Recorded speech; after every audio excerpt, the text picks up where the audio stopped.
आपण बोटनेक गळा शिवणार आहे आणि त्याच्यामध्ये डिझाईन कशी टाकायची ते बघणार आहे. आकार टाकलाय, तुम्ही कोणता पण टाकू शकता, पण मी हा टाकलाय. आता याला आपण कापून घेऊया, नंतर पलटून घेऊया. बघा बोटनेक हे शिवल्याच्या नंतर जोडल्याच्या नंतर हा आकार झाला.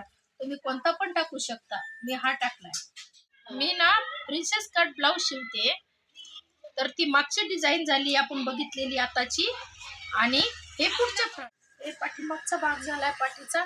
हे समोरचं फ्रंट तयार करून घेतलेत अस्तर लावून पलटून या पट्ट्या करून खालच्या वरच्या, आणि हे बाह्या जोडून घेतले. त्याच्यानंतर आपण हे पूर्ण अटॅच करून घेऊ. आपण शोल्डर जोडून घेतले. शोल्डर जोडल्यावर हे बघा असं झालंय. आता हे गळ्याला आपण थोडासा शो म्हणून काहीतरी लावून घेऊ, छोटीशी लेस लावून घेऊ. तुम्ही तुमच्या मनाने लावू शकता कोणती पण. कलर असल्यामुळं आपण लेस लावून घेतली सिल्वर कलरची. तुम्ही जो कलर लावायचा तो लावू शकता. आता हे समोरचा भाग झालाय पूर्ण, समोर सगळं पाठीमागून असं दिसणार आहे ब्लाउज. या ब्लाउजला आपण छान दिसण्यासाठी अजून ही लेस लावूया.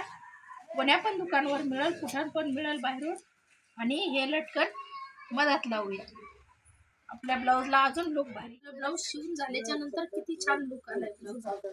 असं तुम्ही घरी बसल्या शिवू शकता ब्लाउज मोबाईलवर बघून. माझे व्हिडिओ बघत राहा, मी अजून तुम्हाला चांगले चांगले ब्लाउज सांगते कसे शिवायचे.